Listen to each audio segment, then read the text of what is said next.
My name is Daniel, and at 37 I learned that my signature was worth more than my presence. At my sister's engagement dinner, my mother introduced me to her fiancé's family as the one who handles the books. She smiled that smile she'd perfected over decades, the one that said, "We're proud of you, but don't expect us to say it directly." I was standing in a private dining room at the country club, wearing a suit I'd bought off the rack, holding a glass of sparkling water I didn't want. The fiancé's family were the Whitfields. Old money. The kind of old money that doesn't mention money because they've never had to. Visual, crystal chandeliers, white tablecloths, silver place settings. I'd spent the last 11 years building something. Not a company, not a fortune, something quieter. A system, a network of accounts, trusts, and quiet holdings that I managed for people who trusted me. People who'd seen my work and wanted me to handle theirs. It started small. A family friend's retirement fund, a cousin's inheritance management, and grew because I was good at it. I was meticulous. I never lost money. I never made noise. But to my family, I was the one who handled the books. That was all they saw. That was all they needed to see. The engagement dinner was a performance. My sister Claire had been dating James Whitfield for 18 months, and my mother had been planning this dinner for 17 of them. The Whitfields needed to see that we were respectable, that we were worthy of their son.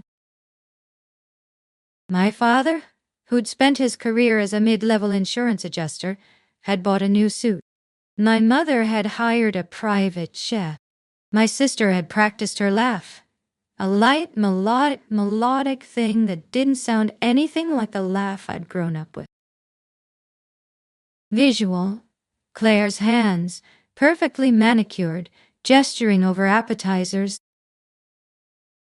And I was the one who handled the books. The one who could be counted on to be quiet, to be useful, to not embarrass anyone.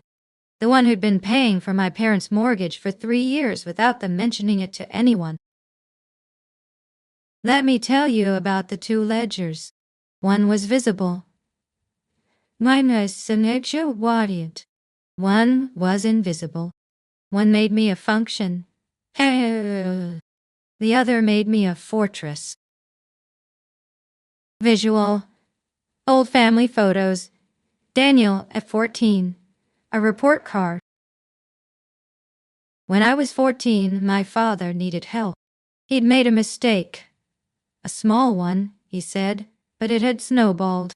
He'd missed a payment on a loan, and the interest had compounded. And now there was a notice. A threatening notice. He sat me down in his office, a cramped room in our house that smelled like stale coffee, and explained that he needed me to sign something. Visual, a loan document, dated. Daniel's signature at 14. I signed. I signed. I was 14, and I didn't understand what I was signing. It was a cosigner agreement for a credit card. It was seeking a credit card. My father said it was just a formality, just until he could get his finances in order, just because I had a cleaner record than he did. I signed because he was my father, Alan. I signed because he looked at me with those tired eyes, the ones that said, "You're the responsible one."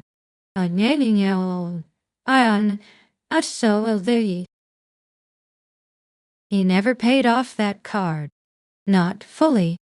He made minimum payments for years, letting the balance grow and grow, and I was the one whose credit took the hit. When I turned 18 and tried to get a student loan, I was denied. My credit was damaged. I had to work 3 part-time jobs to pay for community college. Visual. Rejection letter, student loan application, denied, I didn't mention it to anyone. I didn't want to make a fuss. I was the responsible one, the one who handled things, the one who didn't embarrass the family by airing dirty laundry.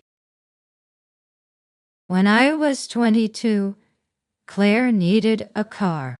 Our parents bought her one, a new one, a red sedan with a leather seat.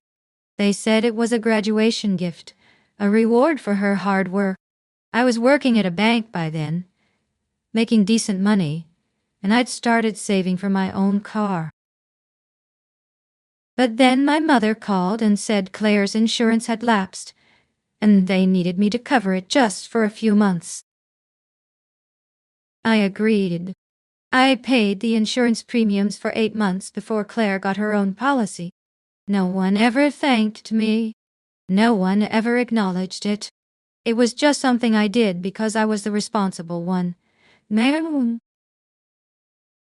Visually, insurance billing statement, monthly payments, Daniel's name. The ledger they talked about was the one where I was reliable, where I showed up, where I fixed things. They bragged to the Whitfields about how I'd taken care of this or that, how I was the one who handled everything. They never mentioned the numbers. They never mentioned the credit damage, the missed opportunities, the years of quietly absorbing the costs of their choices. But I kept a different ledger, one they didn't know about, one that started with a single unexpected opportunity. When I was 26, I was working for a small investment firm. Nothing glamorous, just a regional office, handling middle-class clients with middle-class portfolios. But I had a skill. I could see patterns. I could look at a set of numbers and find the invisible thread that connected them, the structure underneath the chaos. Visual, a desk, a computer screen, financial data. One of my clients was an elderly man named Harold Kinney. He'd inherited a fortune from his wife's family. Old money, the kind that generated returns without requiring work, and he wanted someone who could manage it without making a spectacle. He didn't want a big firm. He didn't want a name on a door. He wanted someone who understood discretion. I handled Harold's accounts for 3 years. I never lost him money. I made him money, consistently, quietly, without any of the flashy moves that attracted attention. When he died, his executor contacted me. Harold had left me something in his will. Not money, a letter. A letter saying he trusted me, and he hoped I'd continue to help his family with their affairs. Visual, a letter, Harold Kinney's signature, Daniel's name, Dachi. That was the beginning. Over the next 8 years, I built something. Not a company, I never incorporated. Not a brand, I never advertised. Just a network of wealthy clients who'd heard about me through word of mouth, who wanted someone who wouldn't talk, who wouldn't appear in magazines or make headlines. I managed trusts. I structured estates. I handled discrete investments. I worked from a small office I'd designed myself, with one assistant who was so quiet she barely made a sound when she walked. By the time I was 37, I was managing assets worth more than $200 million. I didn't own that money. It belonged to my clients, but I handled it with a level of care and precision that made me indispensable. My fees were modest. My reputation was extraordinary, but no one in my family knew any of this, because I'd never told them.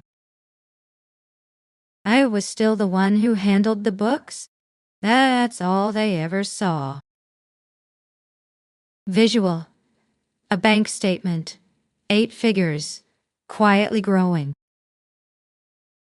The engagement dinner was on a Saturday. Now, my mother had arranged everything. The private room, The Whitfields, the floral arrangements. She'd spent months preparing, making sure every detail was perfect, making sure Claire looked like exactly the kind of woman a Whitfield would marry.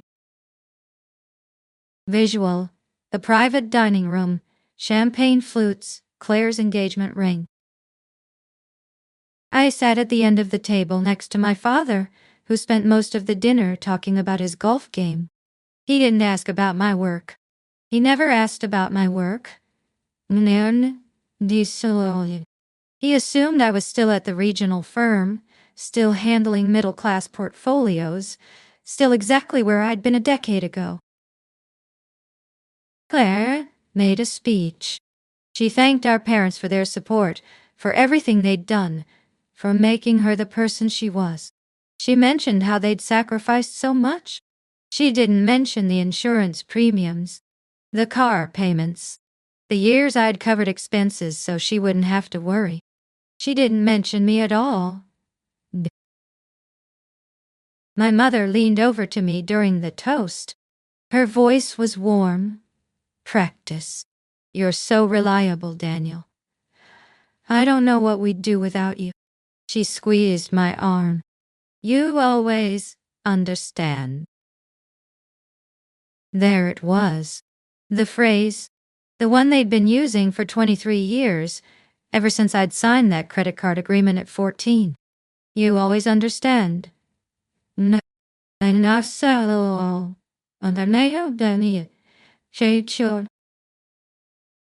I didn't respond. I just smiled. Now him too. The mechanism started with a trust, a simple, boring, bureaucratic thing that nobody in my family read because they didn't believe they had to. My grandfather had left it behind when he died, a modest sum, about $150,000, that my father had been managing for decades, or rather that he'd thought he was managing. In reality, I'd been handling the trust for 6 years, because my father had no idea what he was doing, and I'd offered to help out. Visual. A trust document. Fine print. My grandfather's signature. The trust was set up to cover my parents' medical expenses in their later years. It was supposed to be an emergency fund, but my father had been drawing on it for other things. A new car for Claire, a down payment on a vacation home, a loan to a friend who'd never repaid it. He'd been treating it like his own personal savings account. The trust had a clause, a quiet, easily overlooked clause that I'd noticed 6 years ago and never mentioned. It said that if the trustee, my father, was found to have misappropriated funds, the trust would revert to the secondary beneficiary. That secondary beneficiary was me. Visual. Trust document highlighted. The clause about misappropriation. I hadn't planned to use it. I hadn't planned anything. I'd just been doing my job, handling the books, making sure nothing fell apart. But that night at the engagement dinner, watching my mother present me as the one who handles the books, I realized something. They didn't see me. They'd never seen me. They'd only ever seen what I did for them. The rehook happened 3 weeks later. My mother called me at 7 a.m. on a Tuesday. She was frantic. The Whitfields had invited the entire family to their summer estate. A weekend trip, a chance to get to know each other better before the wedding. My mother wanted me to come. She wanted me to be there for Claire, to help things go smoothly. She said, "You always know how to make things work, Daniel. You understand." I was sitting at my desk, looking at the trust document. I'd been reading it for months, understanding every clause, every condition, every quiet lever I'd never pulled. I hadn't planned to pull it. But something in her voice, the same tone she'd used for 23 years, the one that assumed I'd just nod and agree, made me realize I didn't have to. Visual. My desk. A phone. The trust document. Okay, I said. I'll be there. The Whitfield estate was enormous. A sprawling Victorian with wraparound porches and a swimming pool and acres of manicured lawns. The Whitfields were gracious, elegant, everything my mother wanted to impress. They welcomed us with cocktails on the veranda and dinner, under a tent and polite conversation about art and travel. Visual. A Victorian estate. Summer. A tent with dinner table. I spent most of the first day listening. That was what I did. I was the one who listened, who kept his mouth shut, who let everyone else have the spotlight. Claire told stories about her childhood, all of them polished to a high shine. My father talked about his golf game. My mother talked about the wedding plans. And I sat in the corner sipping iced tea, not mentioning that I'd been the one keeping them afloat for years. But I also watched. I watched the Whitfields' faces when they talked about family values and personal responsibility. I watched them nod approvingly at Claire's descriptions of our family's closeness. I watched them take in the whole performance, believing it all. On the second day, something shifted. It happened at dinner under the tent, with all of us gathered around a long table.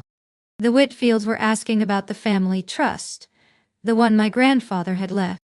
It was a natural question, casual, part of the conversation about how we'd been blessed with opportunities. My father smiled. "Nine. Oh, that trust has been such a blessing," he said. "It's given us so much freedom. We've been able to help Claire, invest in her future. It's been wonderful." Visual. The dinner table. Candles. Silverware. Wine glasses. I looked at my mother. She was nodding, her face open and glowing. Claire was smiling. Everyone at the table was participating in this beautiful fiction. The fiction that my father had managed the trust wisely, that the money had been used for Claire's future, that everything was exactly as it should be.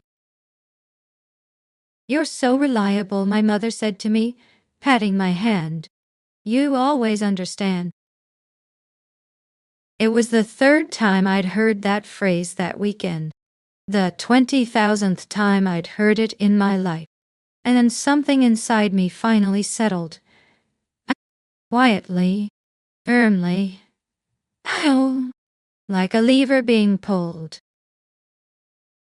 I set down my glass. I opened my briefcase, the same briefcase I'd been carrying for years, the one that held my laptop and a stack of documents, and pulled out a file, a plain manila folder, untitled. Visual. A manila folder, opened, documents inside. "I'd like to read something," I said. Everyone looked at me. My father's face tightened. My mother's smile flickered. The Whitfields were polite, curious. Claire was confused. "Daniel, what are you doing?" my mother asked. Her voice was still pleasant, but there was an edge to it. The edge that said, "We're in public. Be careful." And no. How? I opened the file. Inside were photocopies of the trust documents, the original clauses, the statements showing every withdrawal my father had made over the years, the car for Claire, the vacation home, the loans to friends. Everything he'd told himself was just a little help, or just for now. Visual. A spreadsheet. Withdrawals, dates, explanations. "Dad," I said, "I need to explain something." His face had gone gray. He was looking at the documents, at the numbers he'd never thought I'd seen, at the evidence of a decade of small frauds and casual transgressions. "The trust has a clause," I said. "It's been there from the beginning. It says that if the trustee misappropriates funds, if they use the money for anything other than the beneficiary's medical expenses, the trust reverts to the secondary beneficiary. That's me." The silence was enormous. It filled the tent, pressed against the candlelight, made the clinking of silverware sound like a crime scene. "You signed the papers," I said. "You didn't read the fine print.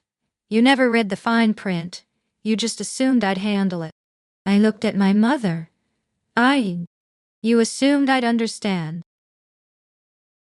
She opened her mouth. Nothing came out.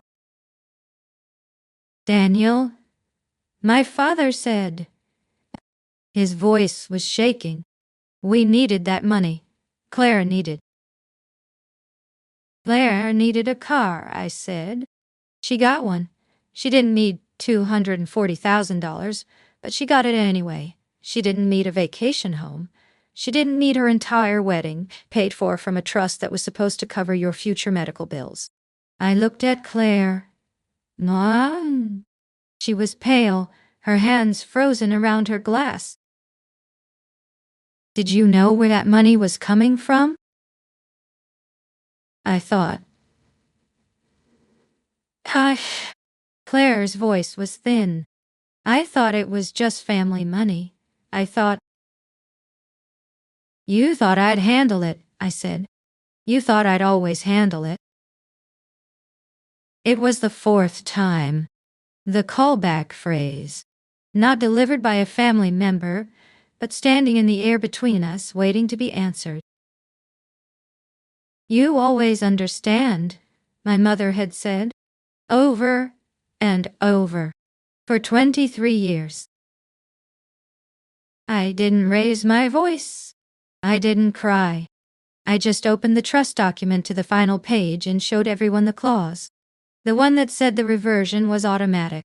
The one that meant my father was no longer a trustee. The one that meant the Whitfields had just been given an itemized account of exactly what kind of family they were marrying into. Visual. The trust document. The reversion clause. Then Edward Whitfield, the patriarch, the one who'd built the empire, leaned forward. He was a quiet man, silver-haired, with the kind of calm that comes from a lifetime of power. He'd been watching all of this without expression. Now he looked at the documents. He read the clause. He read the withdrawals. And then he spoke. "These numbers," he said. "Who else has access to this account?" "Just me," I said. "The secondary beneficiary. And my father, until now." "The withdrawals were all made by your father?" "Yes." Edward Whitfield looked at my father. His expression didn't change. It didn't need to. The weight of what he was seeing was enough. "This is a violation of fiduciary duty," he said. "If you were in my company, you'd be terminated." My mother started to cry. Quietly, of course. She'd always been a quiet crier, the kind who made everyone feel sorry for her without actually making a scene. But no one was looking at her. They were looking at me. The quiet one, nay, the reliable one, the one who'd finally spoken. I closed the folder. I put it back in my briefcase. I stood up from the table. "I'm sorry," I said. "I'm sorry you had to see this, but I'm not sorry I showed you." I left the tent. I walked through the garden, past the veranda, toward my car. The Whitfield estate was enormous, and it took me 5 minutes to reach the parking area. I didn't run. Yawn. I didn't hurry. I just walked. A steady pace, the kind that says you know where you're going, and you're not afraid to get there. My phone started buzzing before I'd even reached the car. Klar. Dark doctor. Then, my mother. Then, my father. Then a number I didn't recognize. Visual. A phone. Buzzing. Daniel's hand reaching for it, then stopping. I didn't answer. I got in my car and drove to my apartment. The consequences were immediate. The trust reverted to me, which meant the money, what was left of it, about $80,000, became mine. My father was no longer a trustee. He'd lost control of the only real asset he'd ever managed. He had no other savings. The vacation home had to be sold. The loans he'd made to friends, they'd never be repaid, because my father had never gotten anything in writing. My mother called 3 times that night. I let each call go to voicemail. On the third one, she said something different. She didn't ask for forgiveness. She didn't make excuses. She said, "I know you think I didn't see it. I saw it. I just didn't want to." That was a flicker. Not forgiveness. Not reconciliation. Just a flicker of self-awareness. The acknowledgement that she'd known, somewhere deep down, that the trust was being misused, that I was being exploited, that the numbers didn't add up. She'd looked the other way because it was easier. "I'm sorry," she said. "I didn't understand what it was costing you." Visual, my phone, the voicemail, not returned. I didn't call her back. I didn't know what to say. I wasn't angry. I was past anger. I was just still. Claire left a voicemail, too. It was shaky, uncertain. She said she'd had no idea. She said she'd never meant to take anything from me. She said she wished I'd told her sooner. I didn't answer either. I wanted to, at first. But then I thought about the 19 years since she'd gotten that car. The 19 years of never being asked to contribute a single dollar to her own support. I thought about the engagement dinner, the speech she'd given, the way she'd thanked everyone except me. And I realized that her not knowing had been a choice. She'd never asked. She'd never looked. Edward Whitfield sent me a letter. Not on letterhead, just a note on heavy cream-colored paper, handwritten. It said he'd checked the numbers himself, and he understood what I'd been doing for my family. It said he was sorry I'd had to be the responsible one. Yeah. It said, if you ever need a reference, I'd be happy to provide one. Visual, a letter, cream paper, handwritten, me. I didn't know what to do with that. I'd never needed a reference. I'd built my reputation without one. But the gesture was worth something. It was proof that someone outside the family had seen the truth and believed me. I closed my practice, not because I had to, but because I realized I'd been spending my life managing other people's assets and not thinking about my own. I'd been handling $200 million for other people and still living in the same small apartment I'd rented 10 years ago. I'd been pouring all my energy into making sure other people's wealth was safe, and I'd never asked what I wanted for myself. Visual, my apartment, simple, clean, a window overlooking the city. So I started over. I opened a small fund, Just for myself, just for the future. I invested my fees, the $80,000 from the trust, a small inheritance from Harold Kinney's estate that I'd never touched. I let it grow quietly. I bought a house. Not a big one. A small one, with a garden and a study and enough space for a cat I'd been thinking about adopting. I planted a vegetable garden. I learned to cook. I started walking in the mornings along the river without my phone. Visual, a small house, a garden, morning light. My phone is quiet now. It sits on my desk and I check it when I want to. My mother calls every few weeks. She stopped leaving voicemails. My father sent a single email, abrupt, formal, asking if I'd be willing to discuss the matter. I didn't respond. Claire sent a longer email, trying to explain herself, trying to bridge the gap. I read it and set it aside. The silence is heavy sometimes, but it's also light. There's no demand in it, no expectation. Just the quiet hum of a life I built myself, without any signatures I didn't understand.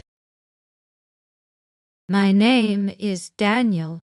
I'm 38 now. I don't confuse understanding with surrender anymore.